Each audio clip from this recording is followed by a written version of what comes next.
मोक्षमार्गस्य नेतारम् भेत्तारं कर्मभूभृताम् ज्ञातारं विश्वतत्त्वानां वन्दे तद्गुणलब्धये वन्दे तद्गुणलब्धये मोक्षमार्गे के नेता एवं कर्म पर्वतों के भेदा और विश्व के सब तत्वों के ज्ञायक चेतन संवेदक सद्गुण आप समान प्राप्त हो यही भावना पाकर देव विनय पूर्वक करूं वंदना बारंबार जिनेश्वर देव बारंबार जिनेश्वर देव।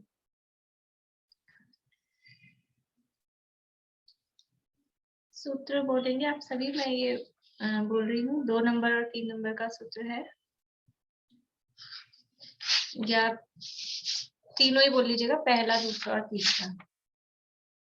मोह शयाच ज्ञान दर्शना वर्णांतराय शयाच केवलम बंध हेत्वाभाव निर्जराभ्याम कृत्स्न कर्म विप्र मोक्षो मोक्षः औपशमिक आदि भव्यत्वानां च।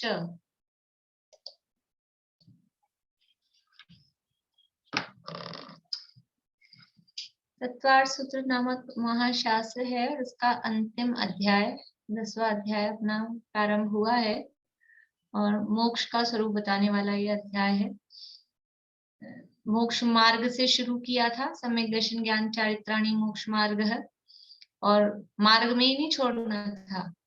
मार्ग की चर्चा मार्ग के लिए नहीं है, मार्ग की चर्चा मंजिल तक पहुंचने के लिए है। इसलिए अब अंत में आके वो जिसका मार्ग था, ऐसे मोक्ष का स्वरूप अब यहाँ पर बता रहे हैं। तो सबसे पहले केवल ज्ञान की प्राप्ति का उपाय बताया कि मोह का क्षय होने से और फिर ज्ञानावरण दर्शनावरण और अंतराय, इनका क्षय होने से केवल ज्ञान की प्राप्ति होती है। और उसके अपन ने हेतु देखे थे कि ये दो बार शात शब्द क्यों लगाया, क्योंकि पहले मोहनीय कर्म का नाश होता है, फिर बाद में 3 घातीय कर्मों का नाश होता है। और मोहनीय कर्म यानी पहले वीतरागता होती है, फिर सर्वज्ञता होती है, ये पहला कारण हुआ। फिर दूसरा कारण कि मोहनीय कर्म का नाश हुए बिना बाकी के 3 कर्मों का नाश हो ही नहीं सकता है, ये दूसरा कारण। और तीसरा कारण कि कर्म बंध का एकमात्र कारण है वो मोहनीय कर्म ही है, ये बताने के लिए भी यहाँ पर मोहश्यात पद अलग से दिया गया है। फिर मोक्ष का स्वरूप दूसरे सूत्र में बताया गया कि बंध के हेतुओं का अभाव होने से, अर्थात संवर से और निर्जराभ्याम यानी निर्जरा से, तो संवर और निर्जरा के द्वारा कृत्स्न कर्म विप्र मोक्षो, संपूर्ण कर्मों का या कर्म का पूर्ण रूप से, विशेष रूप से, प्रकृष्ट रूप से अभाव हो जाना, नष्ट हो जाना, उसका नाम मोक्ष है। देखो, संपूर्ण कर्मों का मतलब जो 8 कर्म है, 148 प्रकृतियां हैं, वो पूरे द्रव्य कर्म, भाव कर्मों का नाश तो पहले ही हो गया जब केवल ज्ञान की प्राप्ति कही, तो भाव कर्म का नाश तो वहां हो ही गया है। अब कौन से कर्म बचे?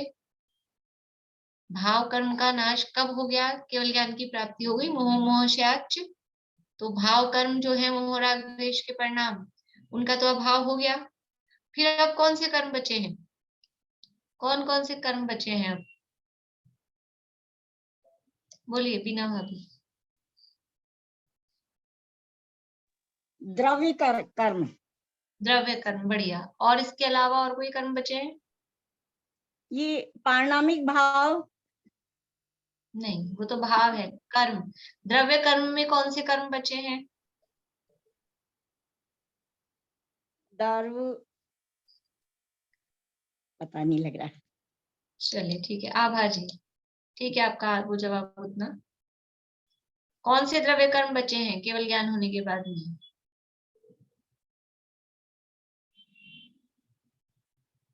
अरे अभी जो अपन ने पढ़ी है ना कल बात, केवल ज्ञान हुआ तो किसका नाश हुआ, तो अब आप इतना सा माइनस करिए कि कितना था अपने पास टोटल सामान, उसमें से कितना खत्म हो गया, तो जो बचा है बस जोड़ बाकी बाकी करनी, थोड़ा सा घटाना है। त्रयोपाश्रमिक भाव। नहीं नहीं, भाव पे क्यों जा रहे हैं आप, सूत्र में मत जाइए, मैं प्रश्न पूछ रही हूँ। कर्म, टोटल कर्म कितने थे जीव के पास में, और जब केवल ज्ञान हुआ तो कितने नष्ट हो गए, तो अब कितने बचेंगे, बस इतनी सी घटाना है, थोड़ा सा आपको जोड़बाकी करने का काम है। बोलिए, फिर से बोलिए, आवाज चालू करके बोलिए। घातीय कर्म नष्ट हो गए तो अघातीय कर्मों का शेष रह गए ना। कितने कितने?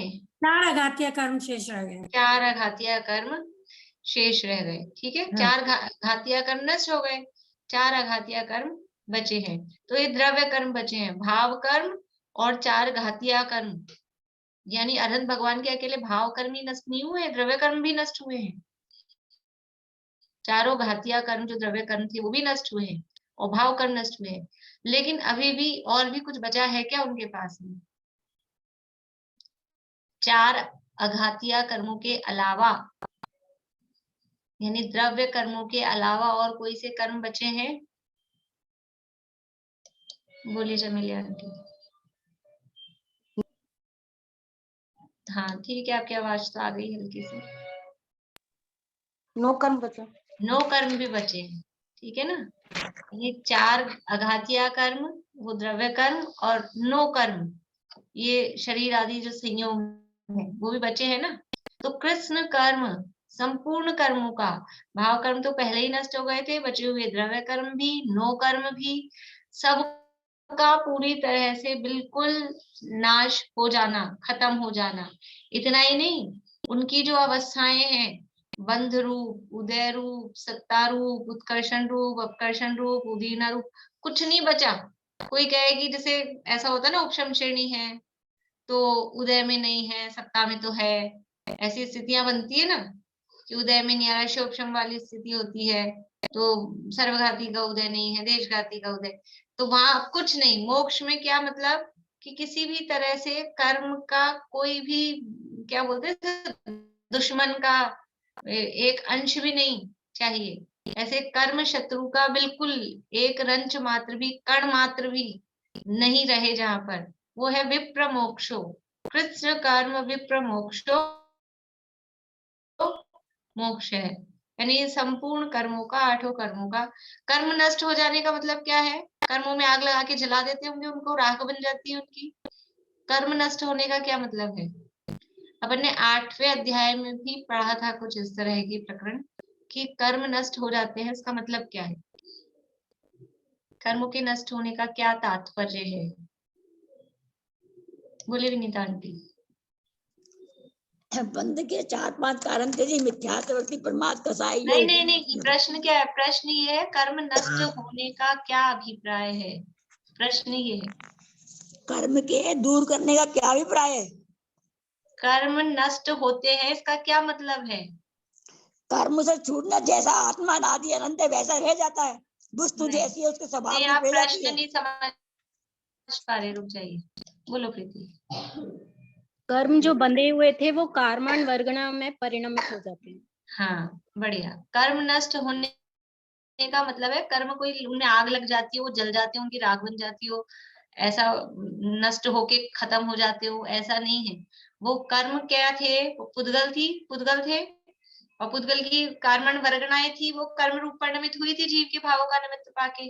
अब जीव अपने स्वभाव रूप हो गया, कर्म पे ध्यान नहीं दे रहा है, तो वो कर्म वापस से अकर्म रूप यानी कार्मण वर्गणा रूप परिणमित हो जाते हैं, इसी को कहते हैं कर्म नष्ट हो गए। और कुछ नहीं होता है कर्मों में, वो बस जीव के साथ जो उनका संबंध था, जो रिलेशन बन गया था, वो रिलेशन किस कारण से बना था? कि जीव के भावों के निमित्त के कारण। तो जीव के भावों से जो रिलेशन बना था, वो रिलेशन खत्म हो गया, तो कर्म पहले अपनी जिस अवस्था में थे वापस से उसी अवस्था में आ गए। पहले किस अवस्था में थे? कि कार्मण वर्गणा रूप वो कर्म थे, तो वापस से वो जो कर्म थे वो कार्बन वर्गना रूप परिणमित हो जाते हैं, उसी को कहते हैं कर्म नष्ट हो गए। ठीक है, तो अनुभाग बंद भी बोलते हैं क्या? अनुभाग बंद तो पहले बताया था आपने 8वें अध्याय में, अनुभाग बंद। किसको अनुभाग बंद बोलते हैं ये आप? मतलब कर्मों की फल देने की शक्ति को अनुभाग बंद कहते हैं। हाँ, वो मतलब तो इसका ठीक है, कर्मों के फल देने की शक्ति को इसमें अनुभाग बंद नहीं, कहते हैं, इसमें लेकिन होता है यहाँ ना आत्मा का कर्मों से अलग हो जाना, वो अकर्म हो जाते हैं, कार्बन वगैरह भी कर्म रूप में परिणमित हो जाती हैं, ये अलग हो गया, ये अलग है। हाँ, अनुभाग बंद की कोई बात नहीं है इसमें भी। अच्छा, ये चीज अलग है मतलब। हाँ, ये मैं कह रही थी जैसे कार्बन वर्गना में आरती आंटी आप म्यूट हो गए। ये पुद्गल जो भी कार्बन वर्गना में जो भी कर्म है वो कार्बन वर्गना में ही चलेगा। मैंने जैसे आपके मतलब जैसे जब हमको जब केवल ज्ञान हुआ तो ये जो हमारी जो पुद्गल जो ये कर्म की वर्गना है ये कहाँ चली गई? ये कार्बन वर्गना में मैं समझी तो नहीं कहीं क्यों नहीं बोल रहा है। जाएंगी, कहीं नहीं। अभी अभी ना तो आती है कहीं से, अपन ऐसा बोलते हैं कर्म आ जाते हैं, तो कहीं से चल के नहीं आते दूर से। कर्म आते हैं, इसका मतलब है यहाँ सारे जगह, सब जगह है, आत्मा के प्रदेशों के साथ भी वो कार्बन वर्गनाएं हैं। जीव के भावों का निमित्त पाके वो कार्बन वर्गनाएं बस कर्म रूप से कन्वर्ट हो जाती है, उसमें स्थिति अनुभाग पड़ जाता है, प्रकृति प्रदेश स्थिति अनुभाग उनमें हो जाता है। अब जीव के शुद्ध भावों के निमित्त से वो उनमें प्रकृति प्रदेश स्थिति अनुभाग उनका खत्म हो जाता है। बस इसी का नाम है कर्म नष्ट हो गए। वो वापस से अपनी जो फॉर्म थी उनकी कार्बन वर्गना रूप वही रहती हैं, वो वही रहती हैं। फिर उनका फिर जो परिणमन होना हो, कहीं क्षेत्रांतर होना हो तो हो जाए, नहीं वहीं पड़े रहते हैं। पूरे लोक में ठसाठस ये वर्गनाएं, आहार वर्गना, कार्बन वर्गना, भाषा वर्गना, तेजस वर्गना, ये सब वर्गनाएं भरी हुई हैं पूरे लोक में। तो वो वापस उस वर्गना रूप परिणमित हो जाती है, यानी वो रॉ मटेरियल बन जाता है वापस से। पहले रॉ मटेरियल था, कार्बन वर्गना रॉ मटेरियल है, कच्ची सामग्री है। वो कच्ची सामग्री कर्म रूप परिणमित हो गई थी। अब वो कर्म वापस से हमने कहा वापस ले जाओ, तो वापस कच्ची मतलब कुछ चीजें ऐसी होती है अपने यहाँ, तो ऐसा है कि एक बार अपन ने बना लिया, रोटी बना ली, तो वो वापस आटे रूप नहीं परिणमित होगी। लेकिन कुछ चीजें ऐसी होती है कि अपन ने उसको बना लिया और फिर वो वापस से, जैसे बर्फ जमा ली, पानी की बर्फ जमा ली, फिर अब बर्फ का काम नहीं है, उसको निकाल दिया तो वापस पानी रूप हो जाती है। ऐसे ही वो कर्म जीव के साथ बंधे थे, बर्फ रूप बने थे, और वो वापस उसको फ्रीजर में से निकाला तो वापस पानी रूप हो जाएंगे, वो अपने जो रॉ मटेरियल है उस रूप हो जाती है। इस तरह से ये बंध के हेतुओं के अभाव से और निर्जरा के द्वारा, निर्जरा से संपूर्ण कर्मों का अभाव हो जाना, नष्ट हो जाना, उसका नाम मोक्ष है। अभी ये परिभाषा याद करनी है आपको। ऐसे तो परिभाषा तो सरल और भी है, मतलब अपन जो बोलते हैं, लेकिन ये सूत्र वाली कि बंध के हेतुओं के अभाव से और निर्जरा से संपूर्ण कर्मों का आत्मा से अलग हो जाना या नष्ट हो जाना, उसे मोक्ष कहते हैं। और किस चीज का अभाव हो जाता है मोक्ष में? और किसी भी चीज का अभाव होता है क्या? तो आगे वाले सूत्र में कहा कि औपशमिक आदि भव्यत्वा नाम च, जो औपशमिक आदि और भव्यत्व भाव है उसका भी अभाव होता है। तो ये भावों की चर्चा अपनी कल चल रही थी, इनको अभाव को समझने के लिए। देखो इसमें तो क्या है, अगर अपने को भावों की अच्छे से सब एक से लेवल के होते ना, कि भावों का सबको ज्ञान अच्छे से होता, तो अपन थोड़ी एक्सरसाइज करते हैं इसमें। किस किसने पढ़ा कल जाके? मैंने आपको बताया था दूसरे अध्याय के पहले सूत्र से 7वें सूत्र तक, एक आध पेज भी वर्षा भाभी ने पढ़ा है। चलिए, और कोई? एक शशि जी ने, एक निशा जी ने, बढ़िया। चलिए, कुछ लोग तो पढ़े हैं। देखो 5 भाव है, थोड़ा सा आप कम से कम मतलब उसको थोड़ा सा पढ़ेंगे तो थोड़ा कुछ ख्याल में आएगा। औपशमिक भाव है, कल अपन ने थोड़ी चर्चा की थी। कर्म का होता है उपशम, उस समय जीव के भाव होते हैं औपशमिक। उपशम मतलब कर्म का दबना। दबने का मतलब क्या है? उनकी शक्ति का प्रकट नहीं होना, वो दबना कहलाता है। अपन दुनिया में कहते हैं कि नहीं कहते कि मुझे उससे दबना पड़ता है, कि वो उससे दबता है। ये ऐसी भाषा अपन यूज में लेते हैं ना, वो दबा कर रखते हैं कि हमने उनको दबा रखा है। दबना का मतलब क्या है? कि हमारी जो ताकत है वो हम प्रकट नहीं कर पाते हैं, इसका मतलब है हम दब रहे हैं। तो कर्म दब रहे हैं, उसका मतलब क्या है? कि कर्म की शक्ति प्रकट नहीं हो पाती, उसे कहते हैं उपशम, और उस समय जीव के जो भाव होते हैं वो कहलाते हैं औपशमिक भाव। औपशमिक भाव के दो भेद हैं, ठीक है। फिर दूसरा है शायिक भाव। कर्म नष्ट हो जाते हैं उस समय उसके निमित्त से जीव के जो भाव, या जीव के जिन भावों के निमित्त से वो कर्म नष्ट हुए, तो वो भाव कहलाते हैं शायिक भाव। शायिक भाव के 9 भेद हैं। फिर है शायोपशमिक भाव, जिसमें कर्म की कुछ शक्ति प्रकट है, कुछ अप्रकट है, कुछ उदय रूप अवस्था है, कुछ उपशम रूप अवस्था है, वो अवस्था कहलाती है शयोपशम। उसके 18 भेद हैं। फिर औदैहिक भाव है कि कर्म के उदय रूप जो अवस्थाएं हैं, कर्म के उदय से जो भाव होते हैं वो औदैहिक भाव कहलाते हैं। उसके 21 भेद हैं। और फिर अंतिम है पारिणामिक भाव, जिसमें कर्म की कोई अपेक्षा नहीं है। कर्म का उदय, उपशम, क्षय, शयोपशम, कोई जिसमें अपेक्षा नहीं है, जो बिना ना तो मतलब जो भाव ना कर्म के उदय से हुए हैं, ना उपशम से हुए हैं, ना क्षय से हुए हैं, ना शयोपशम से हुए हैं, फिर कैसे हुए हैं कि बस अपने स्वभाव से हैं।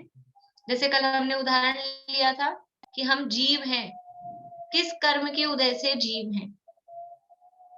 किस, जैसे हमें क्रोध आता है, क्रोध आता है कि नहीं आता है? आता है कि नहीं आता है? क्रोध आता है, सबको आता है। तो क्रोध आता है, वो क्यों आता है? कि क्रोध कषाय कर्म के उदय होता है तो हमें क्रोध आता है, ठीक है। हंसी आती है, हंसी क्यों आती है? कि हाथ से नौ कषाय कर्म का उदय होता है तो हंसी आती है, ठीक है। निमित्त की तरफ से ऐसा कहते हैं। हमें ज्ञान होता है, ज्ञान क्यों होता है? ज्ञान किस कर्म के उदय से होता है? मैं ज्ञान शब्द बोल रही हूँ, मैंने कोई मति ज्ञान, शुद्ध ज्ञान ऐसा नहीं बोला है। हमें ज्ञान हो रहा है, वो ज्ञान किस कर्म के उदय से होता है? बोलिए भाई साहब।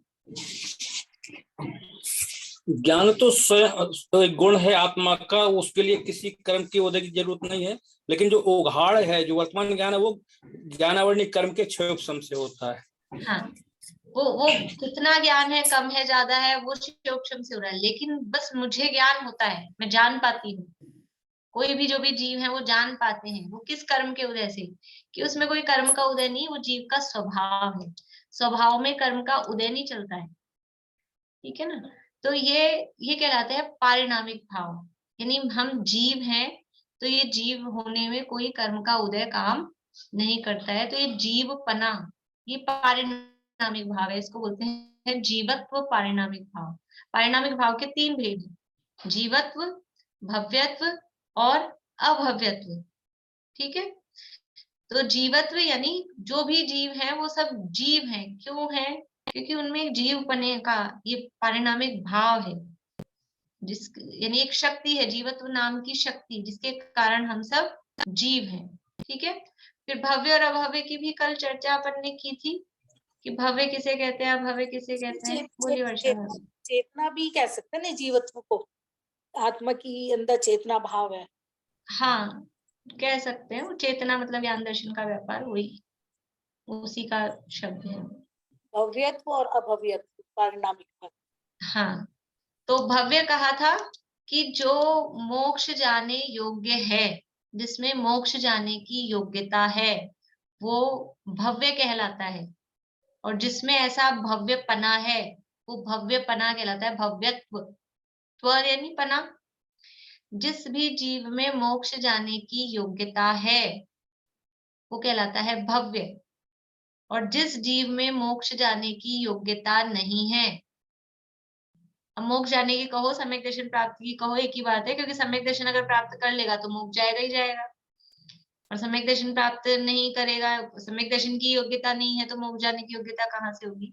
तो कुछ भी कह सकते हैं कि जिस जीव में सम्यक दर्शन प्राप्त करने की अथवा कहो मोक्ष जाने की योग्यता है, वो कहलाता है भव्य। और जिस जीव में सम्यक दर्शन प्राप्त करने की या मोक्ष जाने की योग्यता नहीं है, वो कहलाता है अभव्य। भव्य शब्द का शब्द अर्थ होता है होने योग्य। भव्य यानी होने योग्य, अभव्य यानी नहीं होने योग्य। तो क्या होने योग्य है? कि जो सिद्ध होने योग्य है, मुक्त होने योग्य है, वो कहलाते हैं भव्य। और जो मुक्त होने योग्य नहीं है, सिद्ध होने योग्य नहीं है, वो कहलाते हैं अभव्य। तो अब क्या कह रहे हैं, देखो अपने को भाव यहाँ तो ये बता रहे हैं कि मोक्ष में कौन कौन से भाव होते हैं। पहले सूत्र में 2 नंबर के सूत्र में तो कहा था कि मोक्ष में कौन कौन से कर्म बचे हैं, तो कहा कोई कर्म नहीं बचा, कृत्स्न कर्म विप्र मोक्षो मोक्षः, सारे कर्मों का पूरी तरह से नष्ट हो जाना वो मोक्ष है। फिर दूसरा प्रश्न हुआ कि मोक्ष में कौन कौन से भाव हैं, तो बोल रहे भाव भी खत्म हो गए। कौन से भाव खत्म हो गए? औपशमिक आदि भाव, भव्यत्व, भव्यत्व को अलग देखो, औपशमिक आदि कहा और भव्यत्व को अलग से कहा।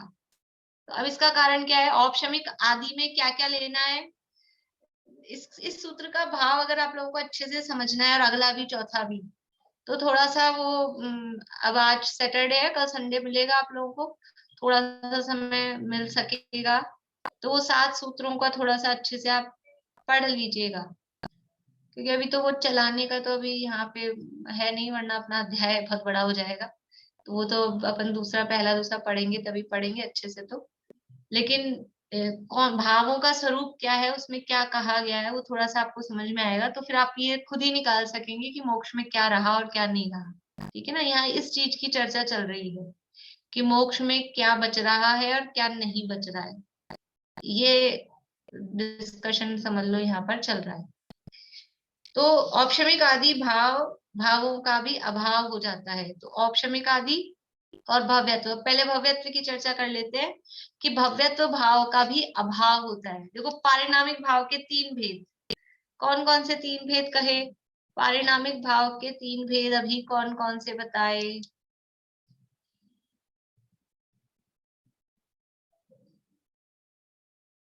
बोलिए रेखा जी। जीवत्व, भव्यत्व, अभव्यत्व। जीवत्व, भव्यत्व और अभव्यत्व। तो अब पारिणामिक, ये मोक्ष में इन तीनों में से कौन सा भाव होगा? ठीक है, जो मोक्ष गया, जीवत्व है, हाँ जीवत्व है, हाँ कह रहे हैं सब, जीवत्व है। ठीक है, भव्यत्व भाव, मोक्ष में भव्यत्व भाव है, हाँ कह रहे हैं, ठीक है। और अभव्यत्व भाव, अभव्यत्व भाव नहीं, अभव्यत्व में सब एक मत है। अभव्यत्व भाव तो पहले ही नहीं था उनके पास, क्योंकि जिसके पास अभव्यत्व भाव होगा वो मोक्ष जाएगा ही नहीं। ठीक है ना, तो देखो पारिणामिक भाव के 3 भेद हैं, लेकिन किसी एक जीव के पास में उन 3 में से तीनों एक साथ हो सकते हैं क्या? किसी जीव के पास नहीं हो सकते। भव्यत्व और अभव्यत्व तो अपोजिट है, तो जिसके पास भव्यत्व भाव है उसके पास अभव्यत्व नहीं होगा, जिसके पास अभव्यत्व भाव है उसके पास भव्यत्व भाव नहीं होगा। ठीक है, तो जो जीव मोक्ष चले गए, सिद्ध हो गए, अब उनके पास तो अभव्यत्व तो था ही नहीं ना, तब तो वो मोक्ष गए हैं, मोक्ष जाने योग्य थे और मोक्ष पहुंच भी गए हैं, इसलिए अभव्यत्व तो पहले था ही नहीं। अब यहाँ ये बात है कि भव्यत्व भाव वहां बचता है कि नहीं बचता है मोक्ष में। तो यहाँ कह रहे हैं कि भव्यत्वा नाम च, इसका मतलब क्या है कि जो ऊपर अभाव का आया था ना, बंध हेतु अभाव, तो ये च शब्द से उसको कंटिन्यू किया है कि इनका भी अभाव है, औपशमिक आदि और भव्यत्व भाव का भी मोक्ष में अभाव है। या ऐसा कहें कि संवर और निर्जरा से संपूर्ण कर्मों के नाश से और औपशमिक आदि और भव्यत्व भाव के नाश से मोक्ष होता है, एक वाक्य उसको बनाए। तो भव्यत्व भाव का नाश मोक्ष में किस प्रकार है? देखो मोक्ष में तो रहना चाहिए ना भव्यत्व, तो अच्छी बात थी, लेकिन भव्यत्व का मतलब क्या था? भव्यत्व का मतलब था मोक्ष जाने योग्य। ठीक है, भव्यत्व का मतलब है मोक्ष जाने योग्य। अब वो मोक्ष पहुंच गए, मोक्ष पहुंच गए, फिर भी उनको कहेंगे हम मोक्ष जाने योग्य। हमारे घर में लड़की है 20-22 साल की, तो हम क्या कहते हैं? शादी लायक है लड़की, क्या कहेंगे? लड़की शादी लायक है। जब हमने पहले ये पढ़ा था ना अध्याय, तो मैं सुनीता आंटी को कहती थी, इनकी छोटी लड़की थी, तो मैं बोलती थी स्वाति भैया आपकी शादी लायक है, और अब उसकी हो गई है शादी। अब बोलेंगे कि इनकी स्वाति शादी लायक है? शादी हो गई, शादी हो गई, उसके बाद में कहेंगे क्या? कोई कहता है ऐसा कि मेरी लड़की है शादी लायक? तो अब मोक्ष पहुंच गए, यानी शादी होने योग्य है तो शादी लायक कह रहे हैं, मोक्ष जाने योग्य है तो हम उसको भव्य कह रहे हैं, तो भव्यत्व भाव है। लेकिन अब वो तो मोक्ष में ही पहुंच चुके हैं, फिर कहेंगे मोक्ष जाने योग्य है, तो पहुंचे हुए ही हैं, अब योग्यता की बात कहाँ से आ रही है। इसलिए भव्यत्व भाव का भी अभाव हो जाता है। भव्यत्व भाव कहाँ तक रहेगा, 14वें गुणस्थान के अंत तक। 14वां गुणस्थान पूरा हुआ, सिद्ध हुए, अब हो गए, वो भव्य भाव का जो काम था वो हो चुका है। टिकट कब तक काम आता है, ट्रेन का, प्लेन का, जो भी, कि जब तक अपन नहीं पहुंचो, और पहुंच गए फिर क्या करते हैं, घर आके रखे रखते हैं उसको सजा के, फिर फाड़ के फेंको, क्या कचरे को क्यों इकट्ठा करना है। ऐसे ही वो टिकट है, मोक्ष जाने का टिकट है भव्यत्व भाव। मोक्ष पहुंच चुके, अब क्या काम आएगा, पहुंच ही गए हैं, इसलिए भव्यत्व भाव का भी अभाव हो जाता है। अब औपशमिक आदि में क्या क्या लेना है, औपशमिक आदि भावों का अभाव, तो वो अगला सूत्र भी दिया है कि क्या सारे ही भावों का अभाव हो जाता है क्या, पर अभी अपन यहीं चर्चा करते हैं, सूत्र बाद में पढ़ेंगे। औपशमिक आदि तो 5 भाव थे, ठीक है। औपशमिक नाम तो याद हुए कि नहीं सब लोगों को, जिनको याद नहीं था। औपशमिक, शायिक, शायोपशमिक, औदैहिक और पारिणामिक। औपशमिक, शायिक, शायोपशमिक, औदैहिक और पारिणामिक, ये 5 प्रकार के भाव हैं। तो औपशमिक भाव का मतलब है कर्म के उपशम स्वरूप जो भाव हुए हैं, और वो भाव कैसे हैं, उपशम वाले भाव, वो मोक्ष में पहुंचेंगे क्या। समझ लीजिए उदाहरण के लिए से उपशम श्रेणी है, औपशमिक भाव स्वरूप है, तो उपशम श्रेणी वाला जीव मोक्ष में जाता है क्या, नहीं जाएगा, वो तो नीचे गिरता है, इसलिए औपशमिक भाव का अभाव हो जाता है। शायिक भाव, मोक्ष में शायिक भाव बचेगा कि नहीं बचेगा, हाँ या ना, मोक्ष में शायिक भाव बचेगा कि नहीं बचेगा।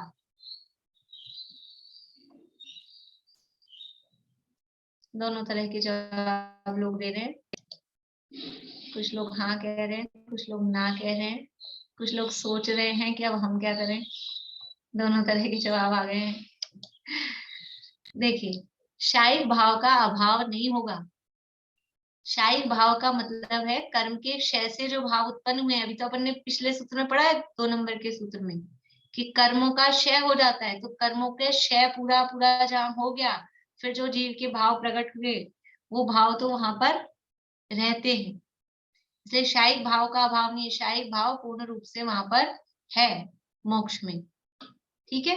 औपशमिक भाव नहीं है, शायिक भाव है, और उसकी चर्चा अगले सूत्र में, मतलब यहाँ प्रश्न या तो औपशमिक आदि कह दिया ना, इसलिए अगले सूत्र में प्रश्न उठाया है, तो वो अगले सूत्र में जवाब दिया है कि नहीं नहीं शायिक भाव तो बचते हैं।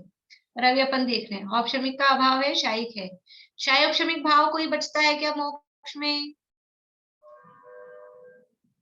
अब क्या है, जवाब तब आ पाएगा जब उसका स्वरूप पता होगा, उसके भेद पता होंगे, नहीं तो जवाब इसलिए नहीं आ पा रहा है।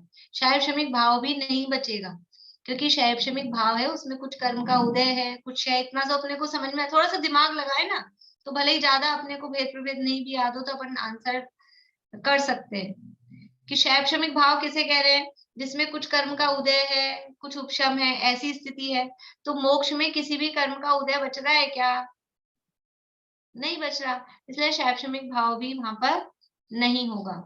और औदैहिक भाव, कर्म के उदय से जो भाव हो रहे हैं, तो मोक्ष में किसी कर्म का उदय है क्या, कृष्ण कर्म विप्र मोक्षो, उदय तो बचा ही नहीं है, इसलिए औदैहिक भाव भी बिल्कुल भी नहीं है। तो औपशमिक भाव पूरी तरह से खत्म है, शायोपशमिक भाव पूरी तरह से खत्म है, औदैहिक भाव भी पूरी तरह से खत्म है। अब क्या बचे हैं, 5 में से एक तो बचे अपने पास में शायिक भाव, और एक बचा है पारिणामिक भाव। अब पारिणामिक में से अभव्य तो था ही नहीं, अभव्य तो था ही नहीं, और भव्य का भी कर दिया अपन ने नाश, क्योंकि हो ही गए हैं, होने के बाद में अब उनको भव्य कहना वो कोई बेवकूफी सी लगती है। शादी हो गई लड़की की, फिर कहो शादी लायक है, ऐसा कह भी दो तो मतलब कितना अजीब सा लगे, लड़की की शादी हो गई है फिर कहे शादी लायक है, तो ऐसा कहना बिल्कुल भी उचित नहीं होता है। इसलिए भव्य और अभव्य भाव का अभाव हो गया, तो क्या बचा, जीवत्व। तो शायिक भाव बचे हैं और एक जीवत्व पारिणामिक भाव। तो टोटल देखें तो शायिक भाव के होते हैं 9 भेद, तो 9 प्रकार के शायिक भाव और एक जीवत्व। इस तरह से ये जो 5 भाव हैं, 5 भावों में से उनके भेद प्रभेदों में से देखें तो 10 भाव वहां पर मोक्ष दशा में बचते हैं। 53 भावों में से देखें, टोटल में से देखिए।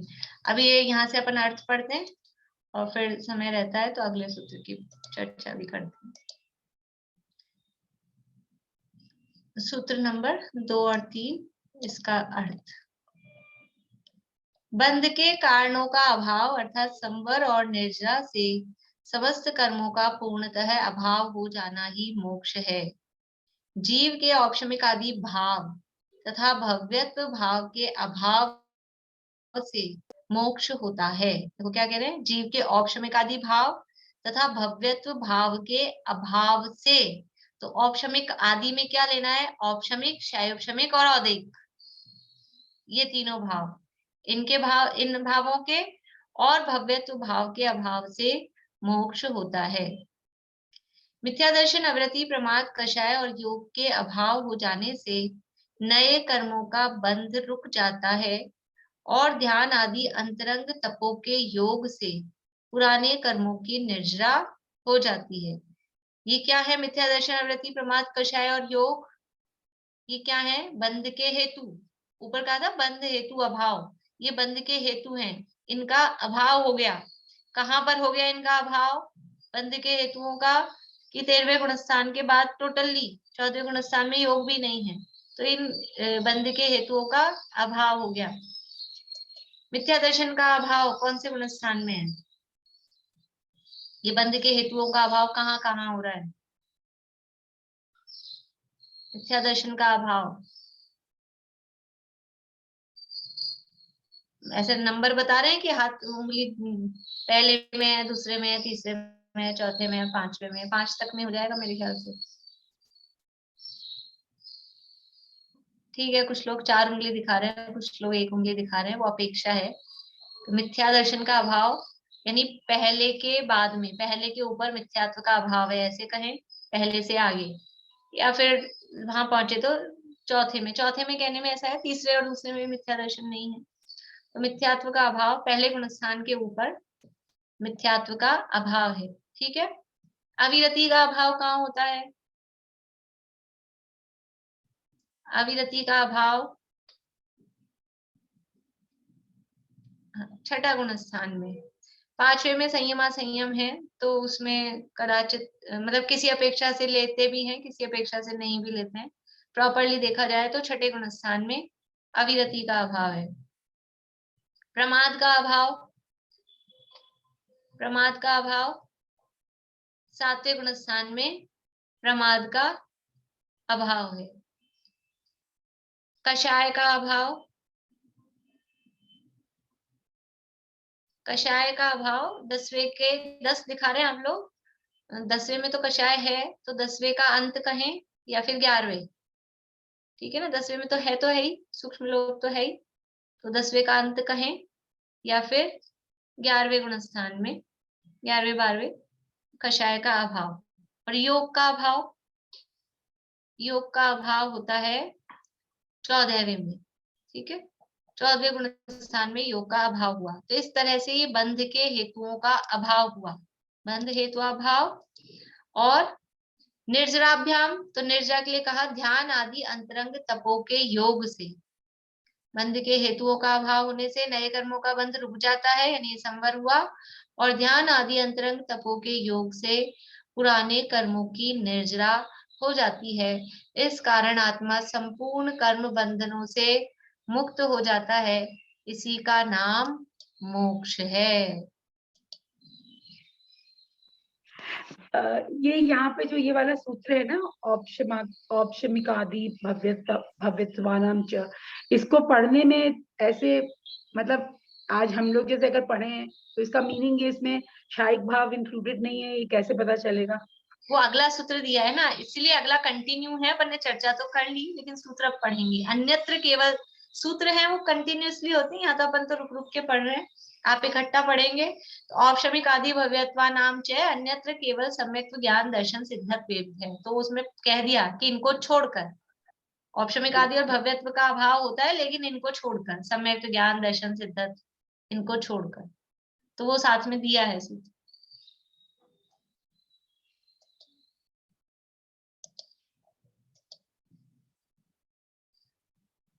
इस कारण आत्मा संपूर्ण कर्म बंधनों से मुक्त हो जाता है, इसी का नाम मोक्ष है। यह तो द्रव्य कर्मों से मुक्ति की बात हुई। अब रही भाव मुक्ति की बात। देखो ये तो कर्मों से मुक्ति की बात हुई, भाव मुक्ति कैसे होगी? तो कह रहे हैं कि मोक्ष होने पर औपशमिक भाव, शैवशमिक भाव और औदैहिक भाव तो पूरे नष्ट हो जाते हैं। यानी औपशमिक भाव के जो भेद हैं 2 भेद, शैवशमिक भाव के जो भेद हैं 18 वो, और औदैहिक भाव के 21 पूरे नष्ट हो जाते हैं। और पारिणामिक भावों में अभव्यत्व भाव तो भव्य जीवों के होता नहीं, अभव्यत्व भाव तो है नहीं, और भव्यत्व भाव मुक्त अवस्था में भी जीवत्व भाव मुक्त अवस्था में भी रहता है।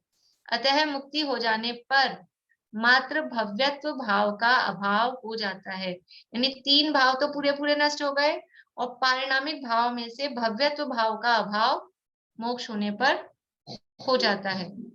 इस प्रकार मुक्त जीव अष्ट कर्मों और औपशमिक, शैवशमिक तथा औदैहिक भावों एवं भव्यत्व पारिणामिक भावों के अभाव रूप परिणमित होते हैं।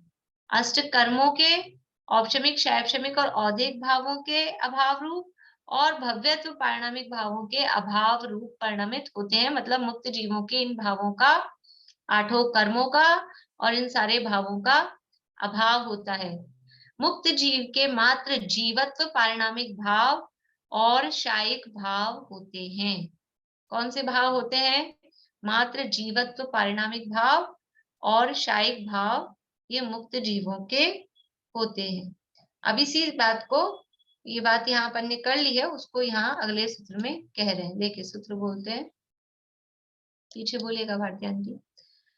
अन्यत्र केवल सम्यक्त्व ज्ञान दर्शन सिद्धत्वेभ्यः, अन्यत्र केवल सम्यक्त्व ज्ञान दर्शन सिद्धत्वेभ्यः, अन्यत्र केवल सम्यक्त्व ज्ञान दर्शन सिद्धत्वेभ्यः, अन्यत्र केवल सम्यक्त्व ज्ञान दर्शन सिद्धत्वेभ्यः। हाँ, मुक्त जीवों में कौन से भाव विद्यमान है? तो उसके लिए यहाँ कहा अन्यत्र। अन्यत्र मतलब इनको छोड़कर, यानी पीछे सूत्र में कहा था, मतलब पीछे सूत्र से एक जुड़ रहा है, कंटिन्यू हो रहा है। ऊपर कहा बंध हेत्वाभाव निर्जराभ्याम कृष्ण कर्म विप्र मोक्षो मोक्ष है। औपशमिक आदि भव्यत्वा नाम च, अभी देखो औपशमिक आदि भव्यत्वा नाम च कहा, तो इसमें अभाव अर्थ तो आया ही नहीं है, किनका अभाव होता है, हम कैसे अर्थ लगाएंगे कि इनका अभाव हो रहा है? ये जो ऊपर कहा है ना बंध हेत्वा भाव, ये जो अभाव शब्द ऊपर दिया है वो यहाँ पे भी लगाना है। ये जो च शब्द है ये इन सूत्रों को जोड़ रहा है कि बंध हेतुओं के अभाव से और निर्जरा से और औपशमिक आदि भव्यत्व भावों के भी अभाव से ये मोक्ष होता है। ये संपूर्ण कर्मों का नाश होने से और इन भावों के अभाव से मोक्ष होता है, तो ये जुड़ रहा है। तो फिर साथ में कहा अन्यत्र केवल सम्यक्त्व ज्ञान दर्शन सिद्धत्वेभ्य, तो इनके अभाव से होता है, लेकिन इनको छोड़कर, किनको छोड़कर? केवल सम्यक्त्व, केवल ज्ञान, केवल दर्शन और सिद्धत्व, इन भावों को छोड़कर बाकी जो औपशमिक आदि और भव्यत्व आदि भाव हैं उनका अभाव हो जाता है। अन्यत्र मतलब इनके अलावा, ऐसे बोलते हैं ना अपन कि पहले तो अपन बोल देते हैं कि कॉमन रूप से कि सब चले गए, फिर बोलते हैं बस इन 2-3 के अलावा, फिर वो 2-3 का नाम बता देते हैं। तो एक बार कॉमन रूप से, सामान्य रूप से कहते हैं सब चले गए, तो ऐसे सामान्य रूप से क्या कहा कि सारे कर्मों का नाश हो गया और औपशमिक आदि सारे भावों का भी अभाव हो गया, लेकिन ये जो केवल ज्ञान, केवल दर्शन, सम्यक्त्व और सिद्धत्व, इन भावों को छोड़कर बाकी सबका अभाव हुआ, ऐसा यहाँ पर कह रहे। देखिए बोलिए। मेरे को ये समझ में नहीं आया कि मुक्त जीव के मात्र जीवत्व परिणाम और शायिक भाव होते हैं, ये कब तक होते हैं ये भाव? अब अनंत काल रहेंगे, अनंत काल हाँ? तक अब ये भाव रहेंगे। अच्छा, वो सिद्ध होने के बाद भी ये भाव रहेंगे? हाँ, सिद्ध होने के बाद जीवपना नष्ट हो जाएगा क्या? वो नहीं। सिद्ध हो गए। यदि हाँ। जीवपना ही नष्ट हो जाए तो ऐसी मुक्ति किस काम की कि हम जीव ही नहीं नहीं नहीं, नहीं, वो जीवत्व जीव तो नहीं है। रहेगा हाँ। अनंत काल तक। और शायिक भाव क्योंकि कर्म के क्षय से उत्पन्न हुए हैं, तो वो भाव भी हमेशा बने रहेंगे ना। कि शायिक भाव मतलब कौन से, इसलिए वो आप भेद देखेंगे ना, 9 भेद कौन से हैं। तो हाँ हाँ शायिक ज्ञान, शायिक दर्शन, शायिक सुख, अनंत वीर्य, हाँ ये हाँ जो 9 हाँ, लब्धियां हैं, शायिक दान, लाभ, भोग, चारों। मोक्ष, हाँ वो सब शायिक भाव हैं। तो वो अनंत काल तक रहने वाले हैं, क्योंकि अब कर्मों का संबंध होगा हमेशा। नहीं। अब कभी कर्मों का हाँ संबंध होगा नहीं, कर्मों का क्षय हाँ रूप है, तो कर्म हाँ क्षय रूप है, तो वो भाव भी हमेशा बने रहेंगे। कर्मों का संबंध हो जाता तो वो भाव हाँ नष्ट हो जाते, लेकिन कर्मों को नष्ट कर दिया, इसलिए हाँ, अब तो ये कर्मों का भाव किसी रहेंगे से हमेशा। संबंध होगा नहीं। हाँ, तो ये ये भाव हमेशा। बने, हमेशा बने ठीक रहेंगे, ठीक अनंत काल तक अब ये भाव बने रहेंगे। ठीक।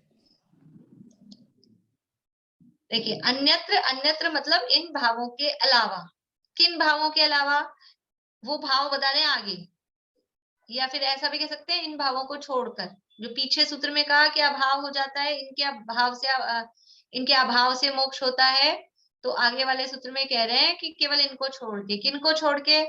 केवल सम्यक्त्व, ये केवल शब्द तीनों के साथ लगाना है। केवल सम्यक्त्व, केवल ज्ञान, केवल दर्शन और सिद्धत्व, इन भावों को छोड़कर अन्य भावों का मुक्त जीव के अभाव हो जाता है। केवल का मतलब है शायिक, केवल का अर्थ होता है कर्म के क्षय से हुआ शायिक। तो शायिक सम्यक्त्व, शायिक ज्ञान या केवल ज्ञान, केवल दर्शन और सिद्धत्व, इन भावों को छोड़कर अन्य भावों का मुक्त जीवों के अभाव हो जाता है। अन्यत्र केवल सम्यक्त्व ज्ञान दर्शन सिद्धत्वेभ्यः।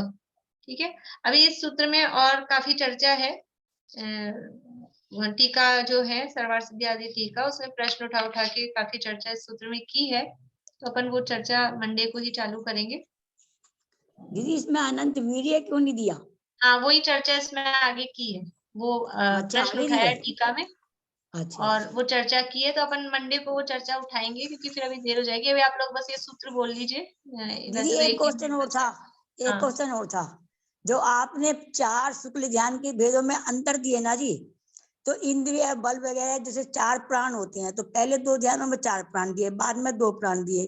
तो मैं ये कहना चाह रही, सामान्य रूप से जो वो अनंत बल के साथ जब उन्होंने वचन बल हम यदि खत्म कर देते हैं, तो फिर उनकी दिव्य ध्वनि कैसे खिलती है?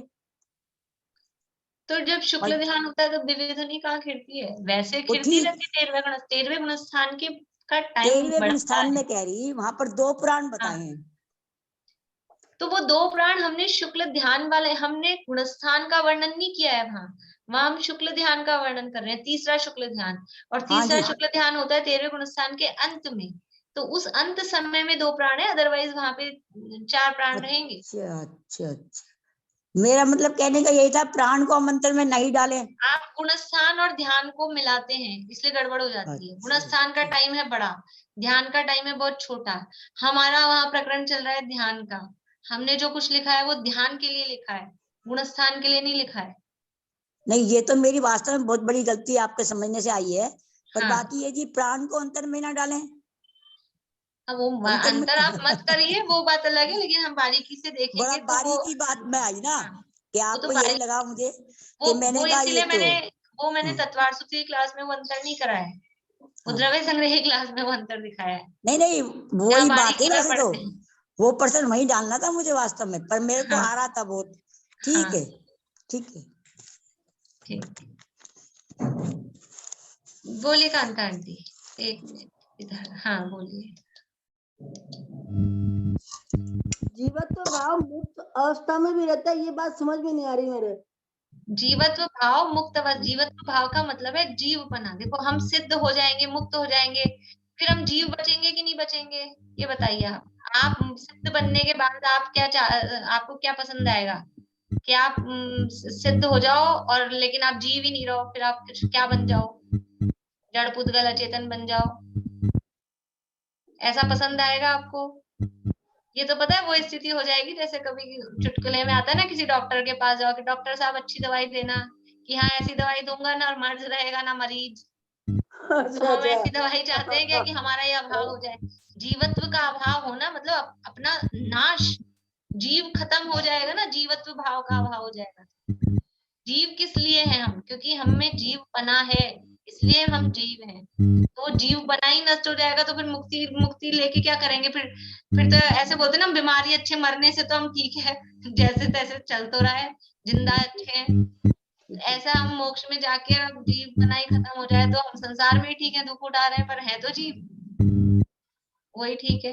इसलिए जीवत्व भाव का अभाव नहीं होता। जीवत्व भाव का अभाव हो जाए तो उसको जीव कैसे कहेंगे? और जीव नहीं कहेंगे तो फिर मुक्ति की बात ही कहाँ से आएगी? ठीक इसलिए है। वो हमेशा रहता है। और किसी को कोई प्रश्न है?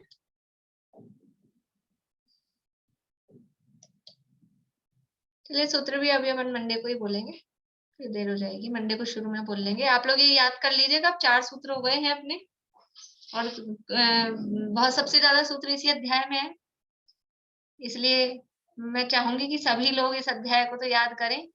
जिन्होंने आज तक कुछ भी याद नहीं किया है वो भी, केवल 9 सूत्र हैं, तो सभी लोग अवश्य याद करें। बोलिए भारती आंटी। ये सिद्ध के जो 8 गुण है वो भी इन्हीं में से है क्या? वो 8 गुण जो होते हैं वो अलग है, अवगुण। वो 8 कर्मों के अभाव रूप हैं, अच्छा वो अलग है। ये जो शायिक भाव के भेद हैं वो 4 घातीय कर्मों के अभाव स्वरूप 9 भेद बताए गए हैं शायिक भाव के। यद्यपि वो भी शायिक रूप ही है, जो सिद्धों के 8 गुण हैं वो भी शायिक रूप ही है, लेकिन वो जो नाम गिनाए हैं वो वाले नहीं है। चलिए जिनवाणी स्तुति करते हैं, और फिर मंडे से अपन, अभी तो मेरे ख्याल से आप लोगों को याद हुई कि नहीं ये 4 लाइनें जिनवाणी स्तुति की?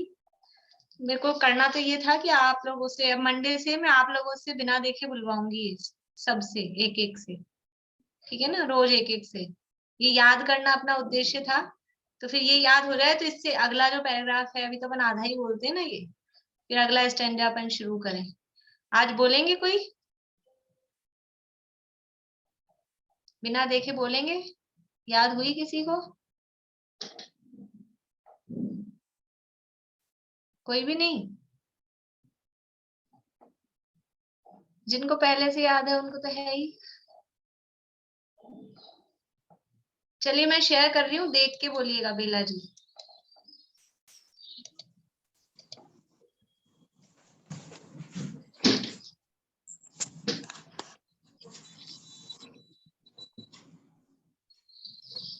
वीर हिमाचल पे निकसी गुरु गौतम की मुख कुंड धरी है। मोह महाचल भेद चली जग की चढ़ता तप दूर करी है। ज्ञान पयो नदी माहिरनी बहुभंग तरंग निसो उछली है। तासुचि सारद गंग नदी प्रति मैं अंजलि कर शीश धरी है। मैं अंजलि कर शीश धरी है।